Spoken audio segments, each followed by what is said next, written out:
Salam sehat Bapak Ibu Sobat Muda yang berbahagia. Ayo kita lihat konten YouTube Edi Wijaya. Ini bagus topiknya, tapi jangan lupa beri tanda like, subscribe, and share buat teman-teman biar tahu dong. Oke, kita simak momen berikut. Salam sehat, salam kasih Bapak Ibu Sobat Muda yang berbahagia. Pada kesempatan kali ini saya akan berbincang dharma tentang mengalahkan diri sendiri. Ini akan saya ambil dari kitab suci Dhammapada bab 8 tentang Sahasawaga. Saya akan kutip dari syair 104. Lebih baik mengalahkan diri sendiri daripada menaklukkan orang lain. Karena siapapun yang dapat mengendalikan pikiran dengan baik akan dapat mengendalikan perbuatannya dengan baik. Bapak Ibu Sobat Muda, terkadang dalam keseharian kita selalu ingin menjadi lebih dari yang lainnya. Mau dipandang lebih tinggi, lebih jaya, lebih berkuasa, atau hal-hal lain. Namun demikian, kita seakan-akan ingin menaklukkan orang lain. Orang lain harus bisa begini di bawah kendali saya. Orang lain harus bisa begini, harus begitu di bawah pimpinan saya. Namun demikian, apakah kita mampu memimpin diri kita untuk mengalahkan 3 belenggu kejahatan yang ada dalam diri kita? Mampukah? Sudah kuatkah kita memimpin untuk menjalankan Pancasila Buddhis dalam keseharian dengan meminta, hai diri, ayo jalankan Pancasila Buddhis dalam keseharian. Laksanakan, patahkan 3 akar kejahatan. Mampukah? Misalnya kita meminta untuk melaksanakan sila pertama dari Pancasila Buddhis, bertekad menghindari membunuh. Yang kedua, menghindari untuk tidak mencuri. Sudah kuatkah kita? Sudah kuatkah kita meminta apa yang katakan diri sendiri?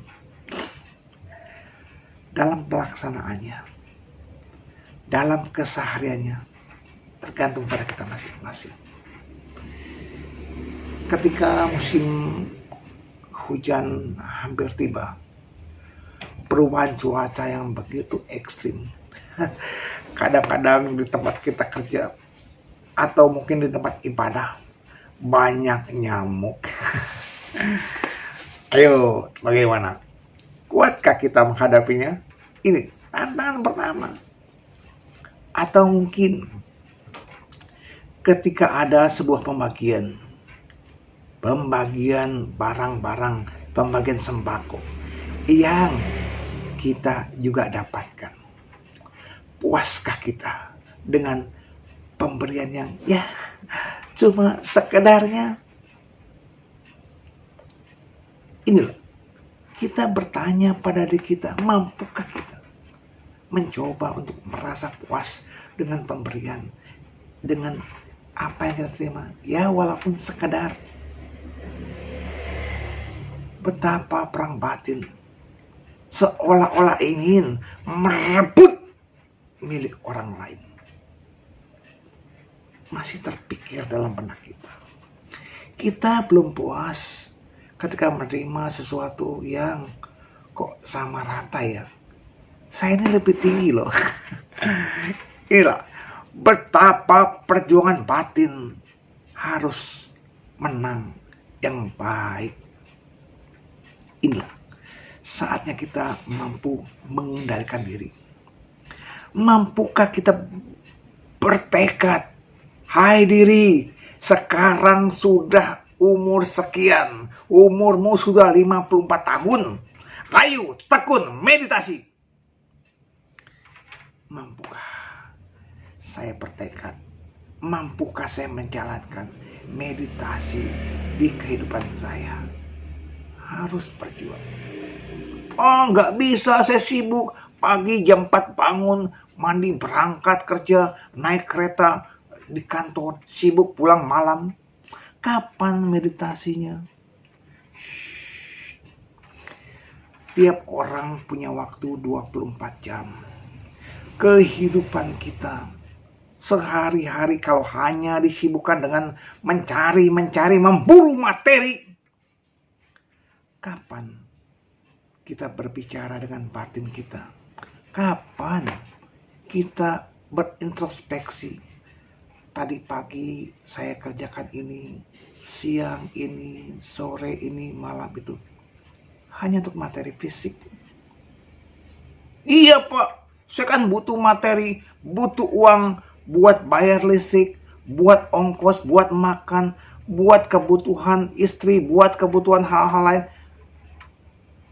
Betul. Bapak Ibu Sobat Muda, kita tenggelam dalam kebutuhan-kebutuhan fisik semata. Ingat, batin pun butuh makanan, batin pun butuh minuman, batin pun butuh mandi, batin pun butuh istirahat. Bukan hanya fisik. Apakah kita harus menunggu sampai batin kehausan, sampai batin kelaparan, sampai batin butuh pembersihan? Tidak. Kita harus melatih setiap saat kesabaran, cinta kasih, kekuatan batin kita. Tidak bisa muncul spontan. Dia butuh latihan. Setiap saat. Misalnya, ketika menapaki tangga, kita menapaki tangga. Anak tangga demi anak tangga, satu persatu. Ketika banyak orang, kita harus antri. Tak bisa kita bilang, saya ini orang penting, saya lebih tinggi, saya dulu yang naik, saya dulu yang turun. Tidak bisa, enak aja. Sama-sama. Semua orang pun butuh kesabaran.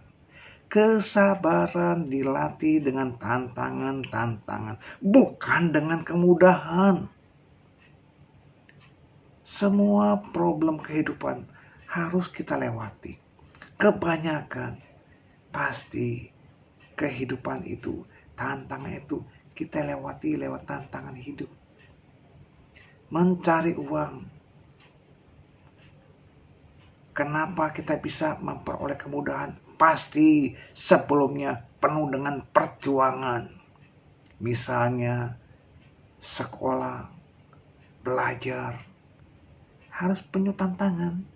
Jangan kita lewati masa muda dengan kemudahan saja. Tetapi juga lewati tantangan. Seorang olahragawan tidak mungkin punya keahlian khusus, punya keahlian yang lebih kalau dia tanpa pernah berlatih. Inilah, tantangan itu perlu. Yang tidak kalah penting adalah kejujuran. Berani berkata jujur kepada diri sendiri. Oh, saya belum mampu ini, saya belum mampu itu. Saya harus berlatih.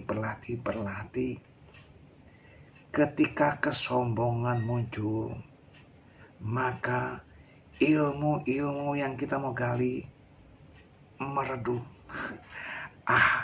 Baca ini nggak usah deh, kan nggak perlu. Mau baca ini, saya sudah bisa, buat apa dibaca? Bapak Ibu sobat muda yang berbahagia, ceramah saja, meskipun kita sudah pandai, kita sudah ahli, sudah pakar, harus belajar dan belajar. Oh, cara penyampaiannya seperti ini, oh gayanya begini, oh materinya ini, oh banyak yang kita belum kuasai. Semakin kita belajar, semakin kita gali ilmu, taulah kita bahwa saya belum bisa apa-apa. Loh, ini tentang cita, cetasika, apa ya?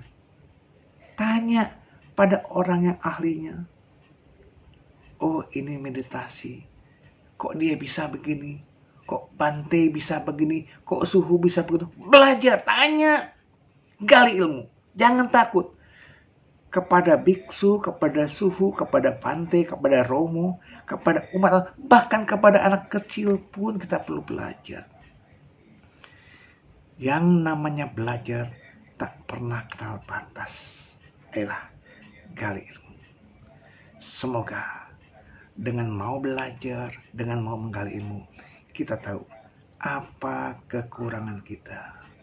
Semakin belajar, semakin tahu kekurangan kita, semakin kita mau menggali.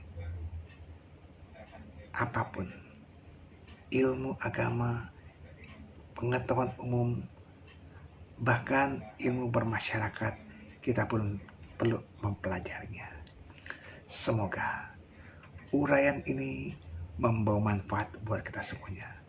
Semoga semua makhluk hidup berbahagia. Sadu, sadu, sadu.